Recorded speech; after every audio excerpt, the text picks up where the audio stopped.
பிரைஸ்லாட். என் பேரு தாவித் ராஜா. நான் வந்து ஒரு 2 நாள் முன்னாடி வந்து எனக்கும் என் ஒய்ஃபுக்கும் சண்டை. அதனால வந்து கோவத்துல நான் ஆசிட்டை எடுத்து குடிச்சிட்டேன்.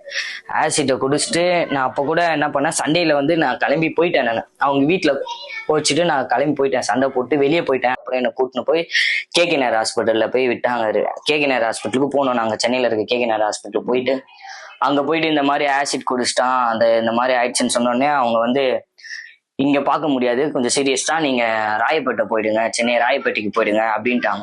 சென்னை ராயப்பேட்டைக்கு நாங்க போயிட்டோம். அங்க போனோடனே ஐசியூ மணி 2 மணி, இந்த நடக்க போதெல்லாம் 2 மணிக்கு ராயப்பேட்டை ஹாஸ்பிட்டல் என்னை கூப்பிட்டு போயிட்டாங்க. கூப்பிட்டு போய் ஐசியூல வச்சுட்டோன்னே எங்க வீட்டுல இருக்கவங்க எல்லாம் கேட்கறாங்க என்ன ஆச்சு அப்படின்னோடனே, இல்ல எதுவும் நான் இப்ப சொல்ல முடியாது, ஆனா கொஞ்சம் கஷ்டம்தான் அப்படின்னாங்க. இப்போ நம்ம யூரின் எப்படி போறதுன்னா, அவருக்கு பைப்பு நம்ம டியூப் தான் போட்டு ஆகணும். சாப்பாடே நமக்கு அவர் குடல்ல இது பண்ணி தான் போட மாதிரி இருக்கும். 3 மாசம் எப்படியோ ரெஸ்ட் எடுக்கிற மாதிரி தான் இருக்கும் அப்படின்னாங்க. எனக்கே பயம் வந்துச்சு அவங்க அதெல்லாம் சொல்ல போகுது. அதுக்கப்புறம் 3-4 மணிக்கு போல என்னை மறுபடியும் இன்னொரு ஐசியூ, பெரிய ஐசியூல போய் மாத்திட்டாங்க. அங்க போய் மாத்திட்டு அங்கேயும் அந்த மாதிரி தான் சொல்லிட்டாங்க, இப்ப எதுவும் சொல்ல முடியாது, கொஞ்ச நேரம். எங்க வீட்டுல எல்லாரும் பயந்துட்டாங்க. எனக்கே லைட்டா பயம் வந்துச்சு, அப்படியா குடிச்சோம் அப்படின்னு சொல்லி லைட்டா எனக்கே ஒரு மாதிரி பயமாயிடுச்சு. அதுக்கப்புறம் கொஞ்ச நேரம் போனோடனே அவங்க வந்து காலையில ரிப்போர்ட்லாம் எடுத்து எல்லாமே பார்த்துட்டு தண்ணி குடிக்க கூடாதுன்ட்டாங்க, எதுவுமே குடிக்க கூடாதுன்ட்டாங்க. எனக்கு வர தண்ணி தாக வர அந்த டைம்ல ரோவரா எடுத்துன்னு இருந்தது. என்னால முடியல, தண்ணி வேணும்ன்ற தண்ணி கொடுக்க மாட்டேன்ட்டாங்க. அப்பெல்லாம் தண்ணி மேல அவ்வளவு ஆசை எனக்கு.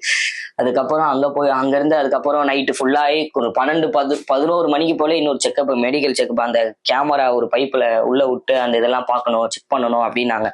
அங்க போய் அதெல்லாம் எடுத்து பார்த்துட்டு டாக்டர் வந்து சொன்னாங்க. டாக்டர் வந்து இல்ல ஒன்னும் ஆகல, அவனுக்கு வயிற்றுல எல்லாம் எதுவுமே ஆகல, லைட்டா தொண்டையில மட்டும் தான் இன்ஃபெக்ஷன் மாதிரி ஆயிருக்கு, மற்றபடி எல்லாம் எதுவுமே இல்லை, ஆனா பரவாயில்ல, யாருக்குமே இந்த மாதிரி இருந்த, ஏன்னா என் பக்கத்துல ஒரு 4 பேர் இருந்தாங்க, 4 பேருக்குமே இந்த மாதிரிதான் லைட்டா தான் குடிச்சிருக்காங்க ஆசிட்டா. அவங்களே 1 வாரம் 10 நாள் 15 நாள் 1 வாரம் ஒருத்தர் சாப்பிடாம இருந்திருக்காரு, சாப்பிடவே இல்லையா, அவருக்கு தண்ணி கூட 1 வாரம் குடிக்கல அப்படின்னு. ஆனா அந்த இடத்துல எனக்கு வெறும் 2 நாள் தான் நான் ஹாஸ்பிட்டல்ல இருந்தேன்.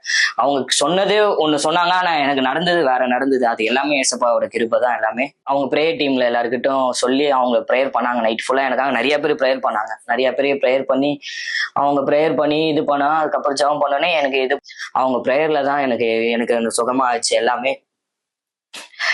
அதுக்கப்புறம் வந்து நான் 2 நாள்ல தான் அதுக்கப்புறம் பண்ணா, ஓகே டிஸ்சார்ஜ் பண்ணுங்க. டாக்டரே வந்து இல்ல பரவாயில்ல, இந்த பையனுக்கு, அவரே ஒரு மாதிரி ஆச்சரியமா தான் பார்த்தாரு, எப்படி உங்களுக்கு வயிற்றுலயே எதுவும் ஆகல, சும்மா அவர் சிரிச்சுட்டே என்கிட்ட பேசுறாரு, என்ன இப்படிதான் நான் நினைச்சேன், ஆனா நான் ஏசப்பா மேல நம்பிக்கை வச்சேன். அவங்க ப்ரேயர் பண்ணாங்க. அது எல்லாமே கத்தருக்கு தான் நன்றி சொல்லணும். கத்தராலதான் எனக்கு நான் இப்போ உங்ககிட்ட இருந்து பேசுறேன்.